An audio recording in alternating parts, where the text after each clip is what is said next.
Hello everyone, Jeff with the Green Review. Aren't poinsettias beautiful? These are wonderful flowers to have during the winter time. Unfortunately, what you're looking at are not the flowers. You're looking at modified leaves called bracts. Now the plants have a lot of different kinds of leaves, and ones that are different colors and different shapes and modified leaves related to flowers are often called bracts. Now in poinsettias you have bright colors.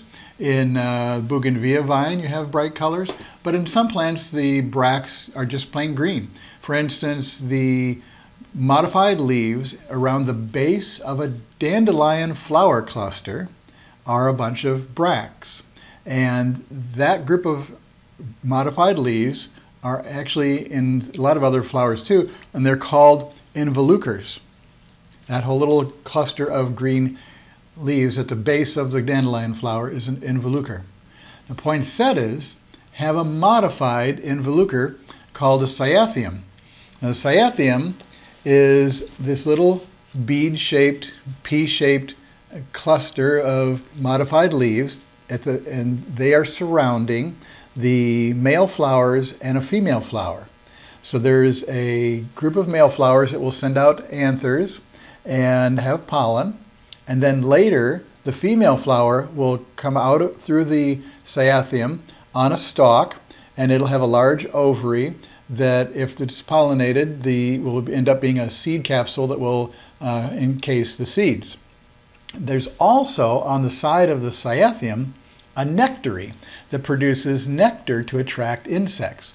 The nectary is a little lip-shaped kind of area on the sides of the cyathium, and it will open up slowly and the nectar will come out. We have a time lapse of that here, and you can watch the nectar come out, and in this case you'll also see a little tiny insect called a thrip running around through the time lapse on these flower clusters. The thrips are eating the leaves and the bracts, but they're not going after the nectar.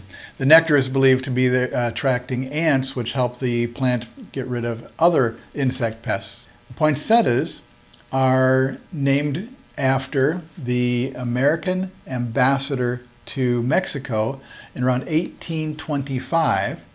He was there, and he was a botanist, and he had a greenhouse at his home in South Carolina, and he sent plants back to South Carolina, including what we now call the poinsettia, after him. The botanical name is Euphorbia pulcherrima, and in Mexico and other places it's called the Mexican flame flower. There's lots of different names, common names especially for plants, and if you ever get a chance to look up Joel Roberts Poinsett, you really should. He was an amazing man. He traveled all over the world and was involved in a lot of interesting situations, and so he had a very interesting life before he was the Mexican ambassador, or the American ambassador to Mexico. Now, these plants are native to Mexico and Central America, and they, in those areas, receive short days in the fall and winter, and that's what promotes their blooming time. So if you want to get them to rebloom, you're going to need to mimic those short days. Now, there's many varieties of the poinsettia. There's at least 100 patented varieties. Many of them came from the Paul Eck Ranch in California. They developed many different techniques for growing the poinsettias. The bracts would fall off after a couple of weeks. They didn't last very long. Nowadays, the modern poinsettia, the bracts will last months, and you'll still have, in March, maybe even colorful plants in your house. There are many different sizes. You can get little tiny ones. You can get 5 or 6 foot tall ones in pots. In nature, it'll grow to 10 or 12 foot high shrub. The red color is the most popular color. About 75% of them are red, and just 5 to 8% of these other pinks and whites and variegated colors. There's about 70 million sold in the 6-week period leading up to Christmas. Like I said, it's the most popular potted plant. If you're going to buy one, and I suggest that you do, You want to go to a good greenhouse or garden center that has a greenhouse to get them fresh. If you go to a grocery store, big box hardware store, whatever, to get them, you may not get a very good quality plant. You may have something that's temporarily pretty, but it may not last the month between Thanksgiving and Christmas. What you're going to look for first is for those flowers in those little clusters at the top of the stems. You want to see little small flowers, and you don't want to see very many with yellow anthers coming out, and you don't want to see anything drying up, and you don't want to, when you tap on it like this, you don't want to see them falling off like this one. I just knocked off 3 of them. So this is a big box store one, and so these flowers, 4, 5, 6, this plant has had some problems, and so the flowers are falling off. So that's not a good thing. The second thing to look for is the leaves. When you have one still in the plastic like this, a lot of times the foil will be wrapped up high and the plants will be all stuck together in a group. And when you pull it down like this, you can see that a lot of the green leaves are falling off. A lot of them are turning yellow. Some of the bracts are falling off. We've got a whole bunch of dead leaves that have already fallen off at the base down here. So this is a plant that has been through some stress.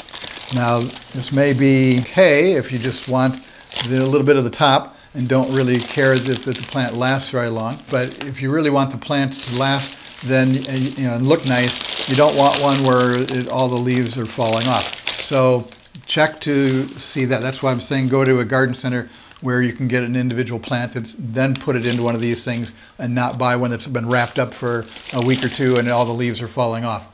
The next thing to check for is to see if the soil is damp. If the soil is cool to the touch, that's a good thing. If it's dry, then the plant has not been watered. It'll have a whole bunch of roots that die, and that won't be able to support a very big top, and so a whole bunch of leaves will fall off. When you see a plant that you've got some leaves falling off and they're turning yellow, that may just be the first step to having everything fall off, including all the colorful bracts. So you really don't want a plant like this that I picked up specifically to show you what you're not supposed to be getting. Once you do find the right plant, don't let it get cold. Obviously, in the winter like this, when you're buying them, it could very well be cold weather outside. Make sure that the plant gets completely covered. Pull up the plastic or put it into a good plastic bag or put it into a paper sleeve, which is even better because, like in this case, this plastic sleeve has huge holes in it and small holes in it. So it's not going to be easy to keep this plant warm. So even though we can fold this over and staple this shut, you still end up with a lot of cold air going in.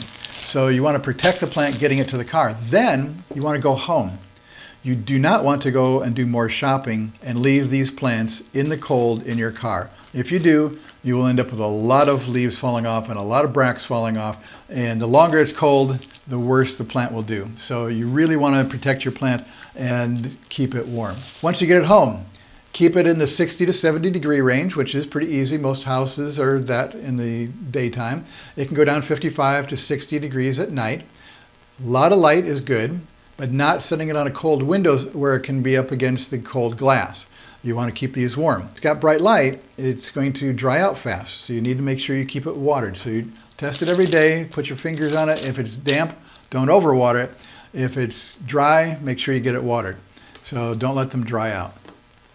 If you want to grow them for the next year, in January, February, go ahead and cut off the bracts and the little flower clusters if they're still on there.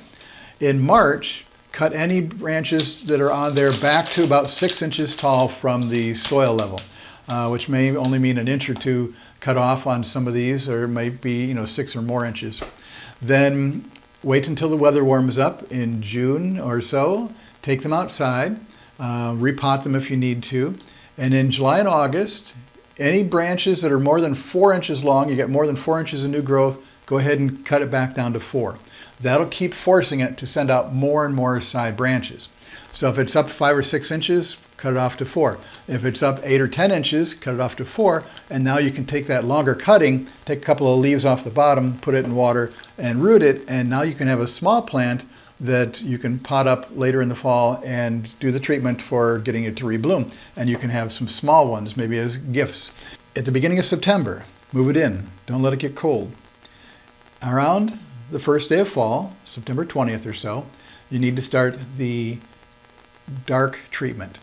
These plants bloom when they get long nights and short days. So we want to force that a little earlier. We're starting to get that in the fall, but if you let these go on their own, they will bloom in the middle of winter sometime, not necessarily before Christmas. You're going to take and find a closet, you're going to find a cardboard box and a blanket. You're going to take this plant, you're going to set it in the box, in the closet, and put the blanket over the top of the box and leave it there for at least 12 hours, 13, 14, maybe even 15 hours is better. It's hard to do 15 because that's from 5 in the evening to 8 in the morning, and if you work, you're not going to get home before 5, you have to be at work at 8, so you can't do that. So at least 12 hours. It's possible on some of the varieties that just a week's worth of those treatment nights will cause it to start getting ready to bloom. But it's better to just keep doing it until you get to the point where you start seeing a lot of the colorful bracts starting to grow and starting to maintain, you're getting some size to them, so that now when you take it out, it'll maintain that growth and it'll bloom. This could be all the way up until the beginning of December before you really start seeing a good solid bunch of these on there. Even if you don't celebrate Christmas, you really should buy some poinsettias, take them home, and enjoy bright color through the wintertime and enjoy the beauty of nature indoors when nothing else is blooming. And I almost forgot one point. Poinsettias are not poisonous to people, cats, or dogs.